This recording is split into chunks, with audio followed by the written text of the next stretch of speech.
C'est très bien. Merci beaucoup et bienvenue. Je vous donne la bienvenue. Je suis à San Francisco en ce moment.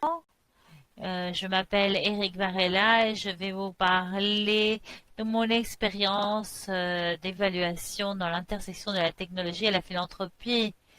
Alors, tout d'abord, qui suis-je? Je vais vous parler un tout petit peu de qui je suis. Après, on va parler de Salesforce.org. Qu'est-ce que c'est et comment cela euh, évalue nos programmes. Après, nous allons parler un peu plus de certains problèmes qui apparaissent quand nous essayons d'évaluer dans cette intersection.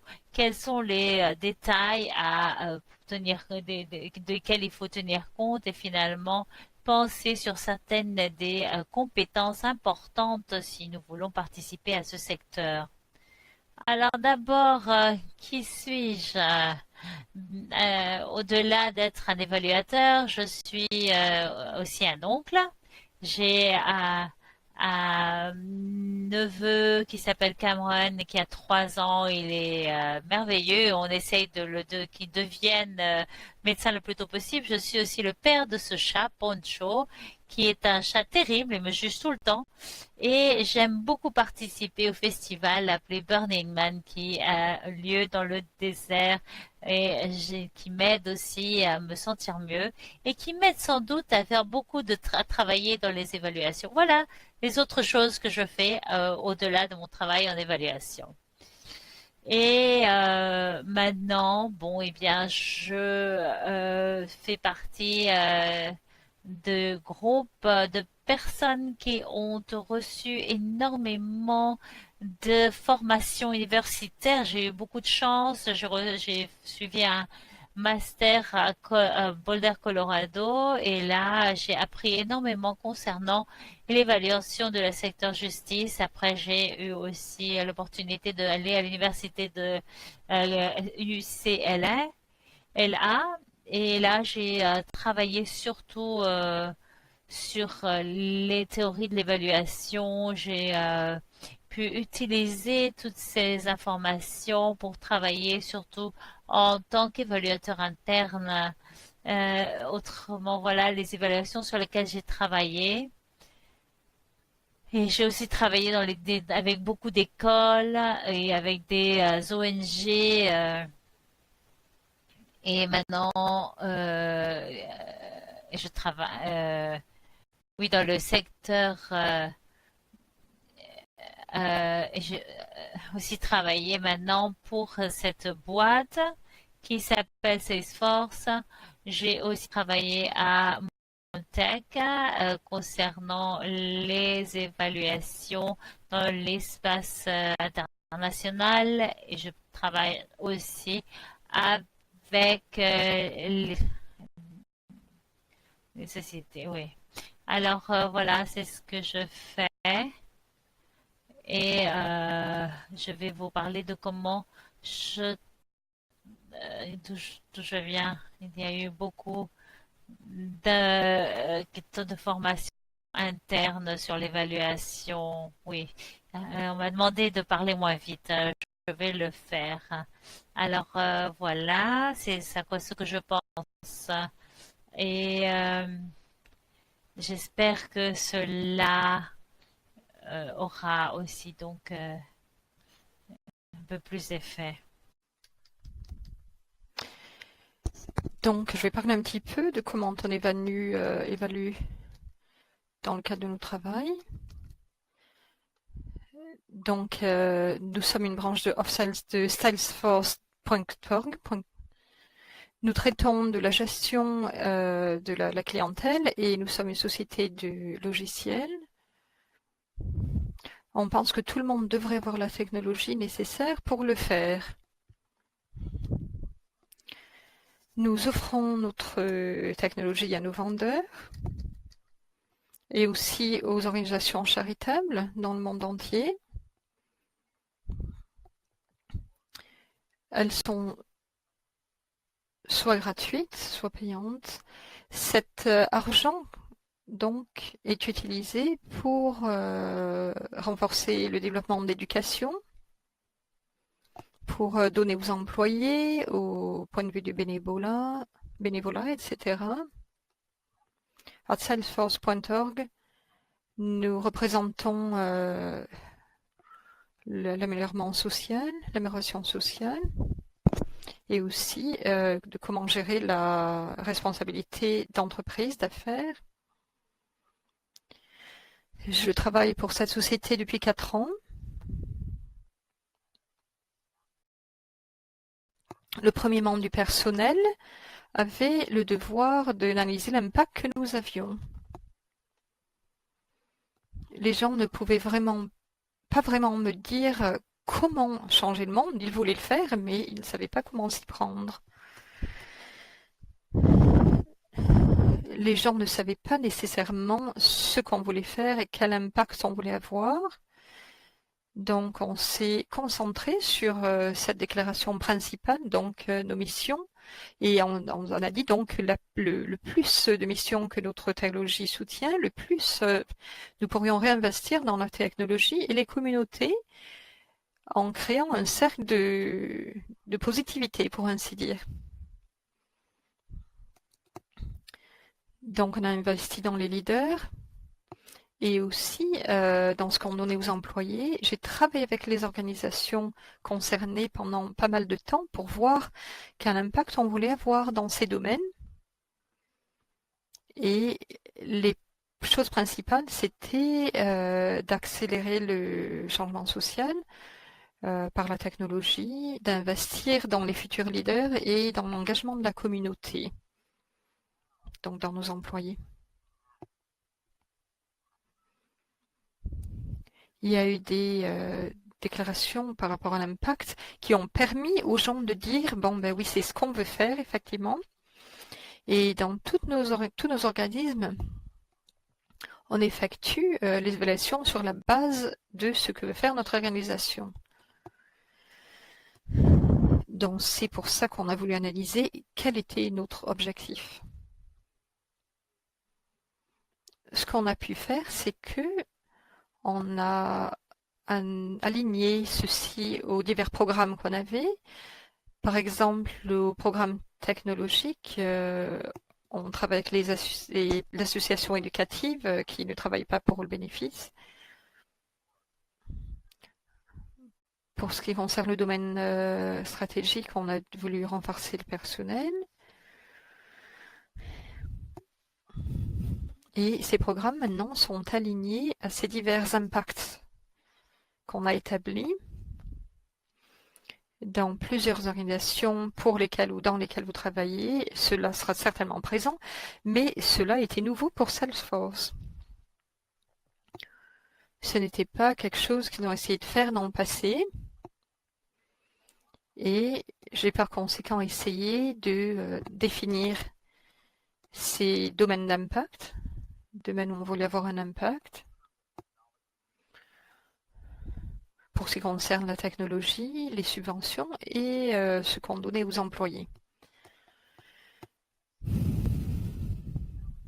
Donc, les défis qui étaient les nôtres sont ceux-ci. Donc, il y a 4 ans, quand j'ai commencé, j'étais le 142e employé et maintenant, d'ici la fin de l'année, on aura certainement plus de 1000 employés dans le domaine de la vente, hein, pas au niveau de la société dans son ensemble. Donc il y a une croissance très importante. On a eu beaucoup d'équipes qui travaillaient dans divers domaines, avec diverses personnes, y compris moi-même, pour voir ce que je faisais. Donc, mais malgré tout, tout le monde a voulu atteindre le même objectif qu'on a dû définir. Vous êtes certainement familier avec ce schéma-là qui est devant vous. Il a fallu créer des modèles logiques.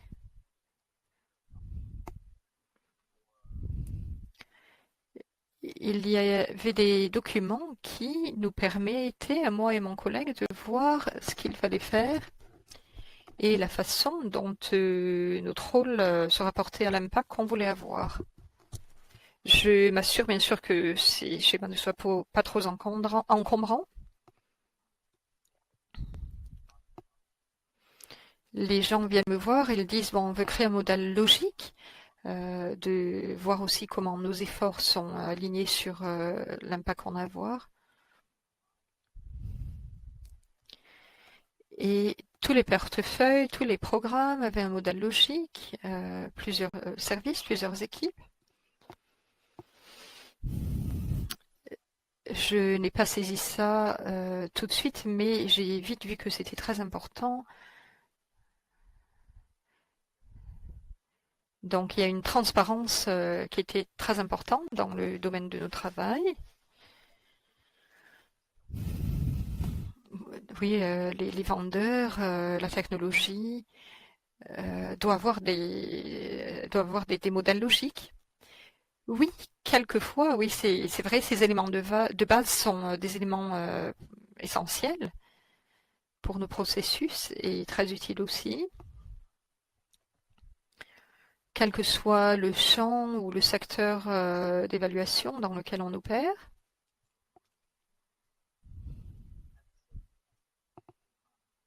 Donc, on a en fait eu un cadre de résultats pour une organisation comme la nôtre. C'est quelque chose d'assez nouveau, d'assez innovant, parce que le système de la philanthropie, euh, malheureusement, bon, il y a des systèmes qui sont acceptés, mais qui ne devraient pas être acceptés.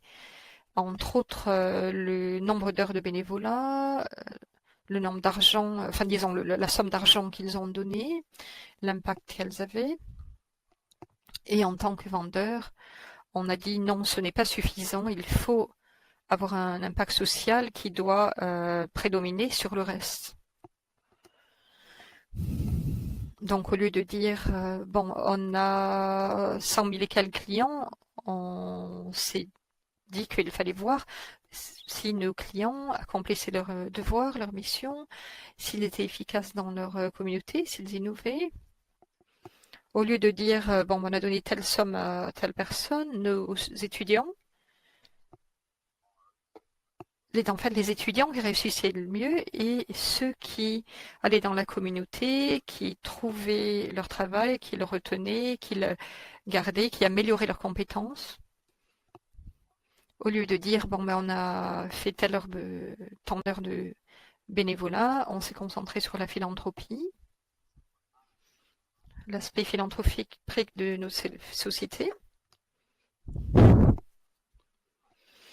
Donc, on a voulu se différencier dans notre secteur, aller au-delà des métriques qu'on signalait, qu'on avait, pour avoir des résultats encore plus positifs. Donc cette année, je suis très fière d'avoir lancé notre premier rapport, salesforce.org, donc le rapport sur l'impact social pour 2018. On a inclus certaines données qu'on n'avait pas auparavant, mais qu'on a maintenant. On a établi certaines sources de données. L'année prochaine, ce rapport sera beaucoup plus important, mais cette année, au moins, on a quelque chose qu'on peut partager, qui est disponible, qui peut être téléchargé en ligne.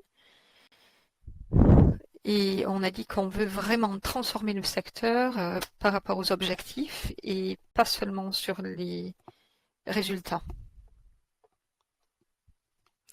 C'est pour ça qu'on vous encourage à joindre notre société, notre organisation. Pour ce qui concerne les succès qu'on avait auparavant,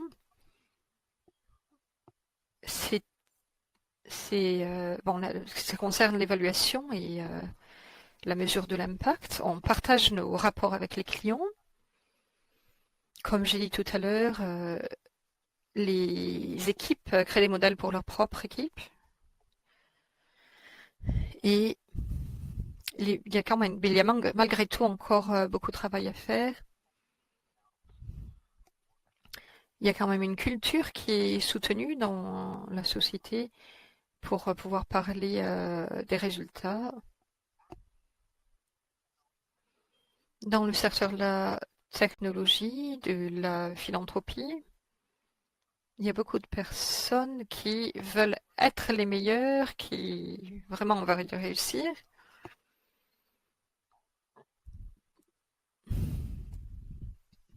Et on a réalisé que oui, on pouvait effectivement faire ça, puisque tout le monde le faisait. Bon, pourquoi pas nous aussi? Il faut aussi pouvoir mettre en œuvre des cadres et des processus, malgré tout.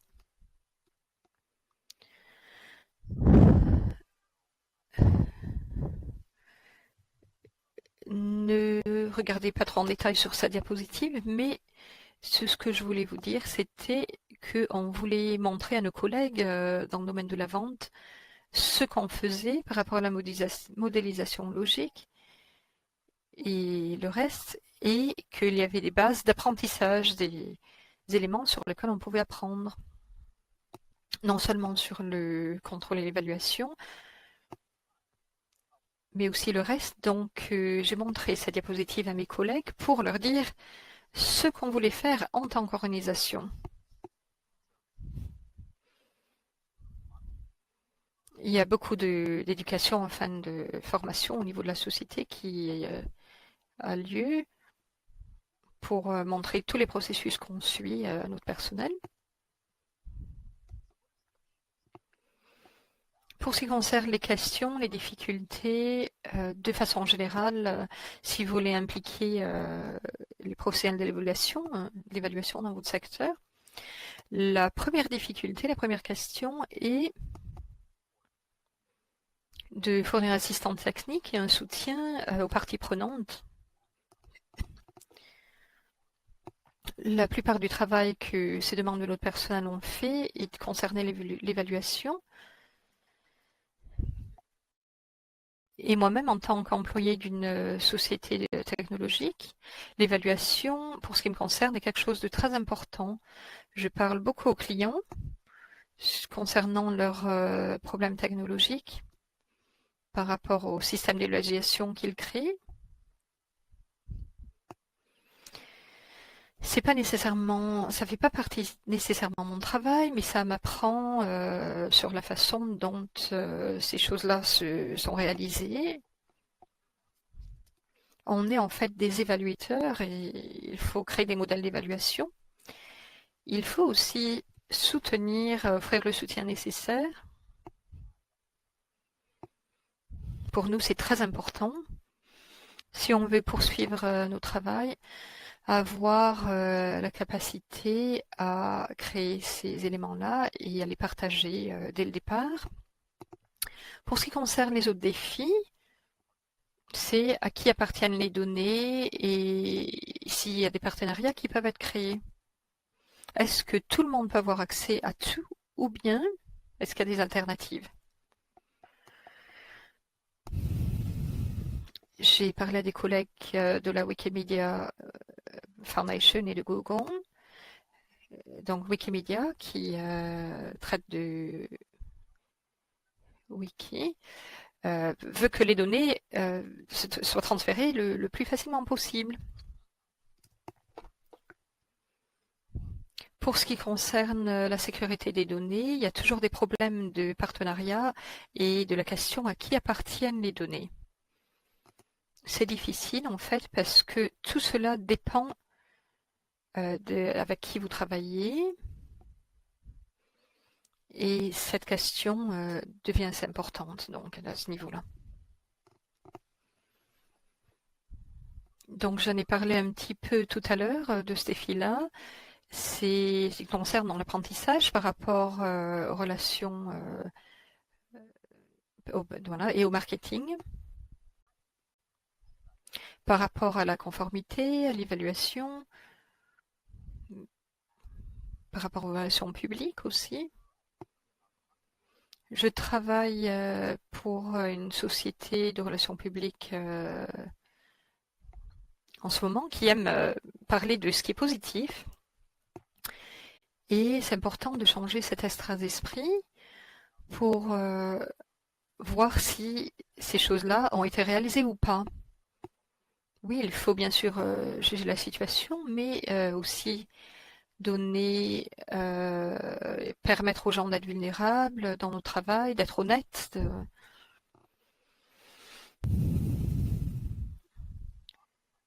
L'aspect qualitatif est aussi important. Il y a un effort de marketing qui est réalisé, il y a des entrevues. Voilà, on voit que les données sont des données de qualité. Mais en fait, il faut voir si ces données ont été collectées de façon rigoureuse. Il faut analyser la chose et voir comment on peut encourager l'apprentissage plutôt que de produire des graphiques, de jolis graphiques. Par rapport aux autres défis, quelque chose qui est de plus important dans le secteur est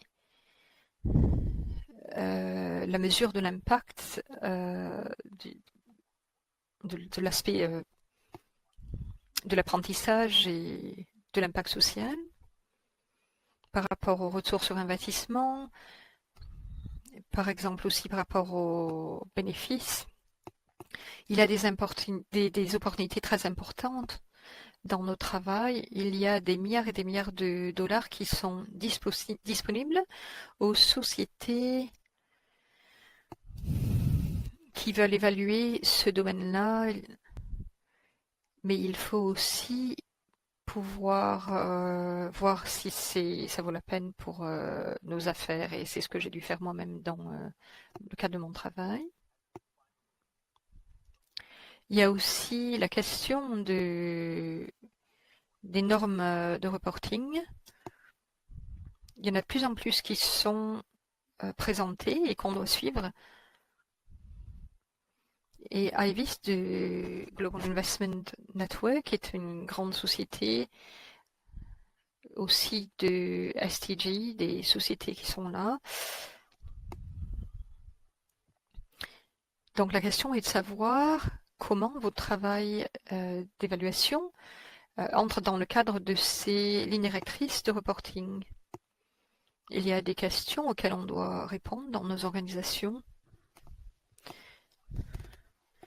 C'est quelque chose sur quoi que j'utilise. C'est en effet ce que j'ai dû faire moi-même par rapport au reporting qui est présenté sur cette diapositive.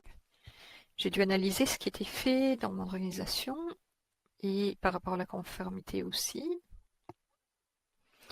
Donc, l'autre question qui se pose, c'est de savoir s'il y a des compétences utiles dans le cadre de notre travail.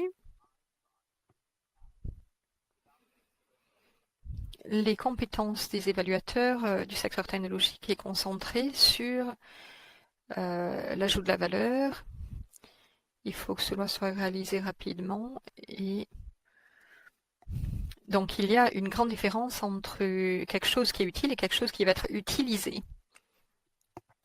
Il faut pouvoir s'assurer que tout soit utile. C'est quelque chose de très important comme compétence. Il faut qu'il y ait une adaptabilité aussi. Si un évaluateur insiste d'utiliser une certaine approche, cet évaluateur ne va pas être employé à longue durée. En fait, ça va être difficile. Donc, il faut que plusieurs théories soient tramées l'une dans l'autre, qu'elles interagissent entre elles, que divers produits soient utilisés. Donc, il y a un sommaire exécutif qui est des graphiques. Il faut aussi pouvoir produire, évidemment, c'est l'autre point important.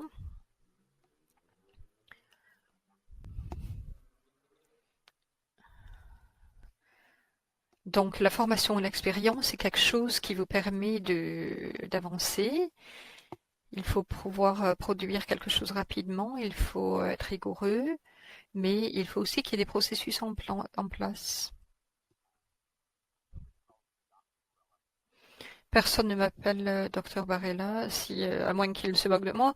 Donc, ça n'a pas d'importance. Bon, toutes les qualifications, l'expérience que j'ai, ce qui est important, c'est mon travail et je suis sûre que les évaluateurs le reconnaissent. Donc, c'est important.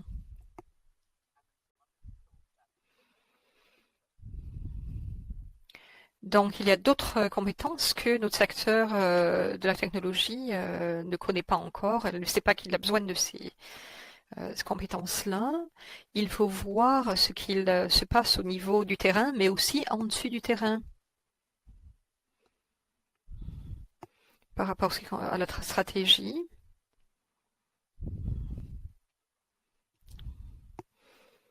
Il faut aussi avoir le désir d'avancer, de créer quelque chose de nouveau.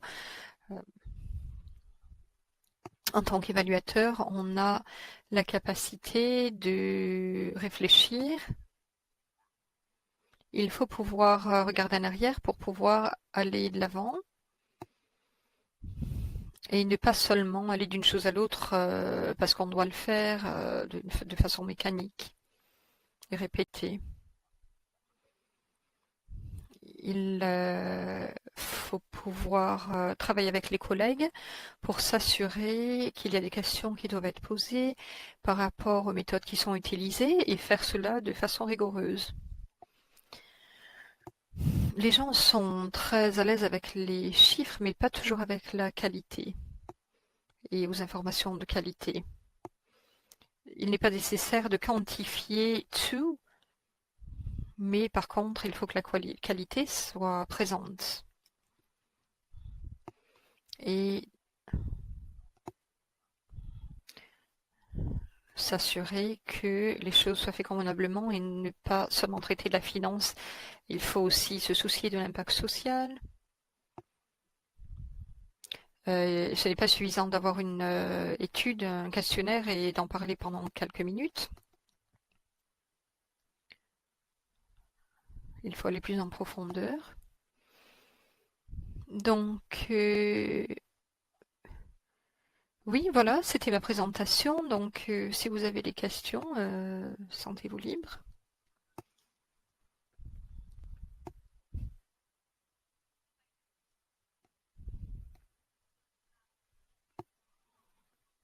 Je vais vous lire quelques-unes des questions qui ont été compilées.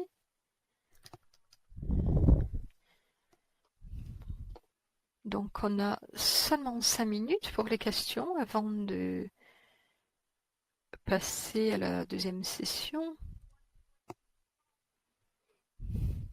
On a des questions de Kendra. Donc, quel type d'éléments trouvez-vous le plus utile pour les vendeurs? Donc, David Federman, qui est notre prochain orateur. Est-ce que vous pensez que l'évaluation fait partie des domaines d'évaluation? Donc, quelqu'un d'autre a demandé, selon vous, quelle est la différence entre l'évaluation et l'analyse de la valeur? L'analyse de la valeur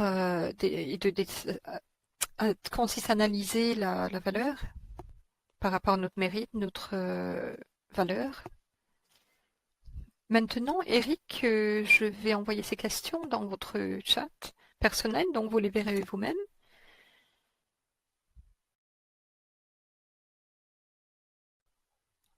Très bien, merci beaucoup. Merci d'avoir envoyé ces questions et je vous remercie tous d'avoir écouté.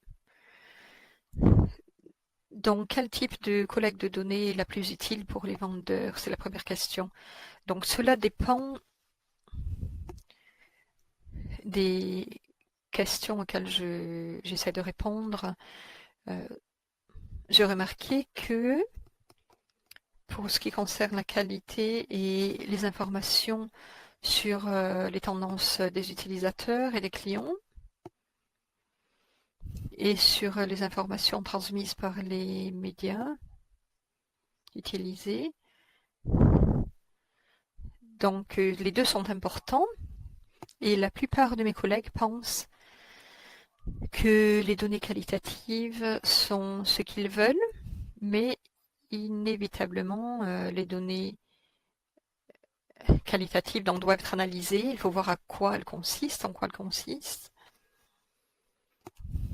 Et je rigole, pour ainsi dire, parce que oui, c'est ce qu'ils veulent faire, mais bon, on revient toujours à la qualité. Et oui, c'est toujours utile pour eux, effectivement. Pour ce qui concerne mon travail d'évaluateur, il faut que je vois exactement ce qui est fait. Je pense que l'évaluation devrait consister en cela, à poser des questions, de voir si on fait vraiment les choses, voir si on fait ce qu'on est censé faire, et en créant des processus et en les prenant des personnes concernées et en leur fournissant en retour des informations, ceci leur permet de faciliter les choses et donc l'évaluation fait vraiment partie du processus. Pour ce qui concerne la différence entre l'évaluation et l'établissement de la valeur, c'est un petit peu risqué de se concentrer sur l'établissement de la valeur.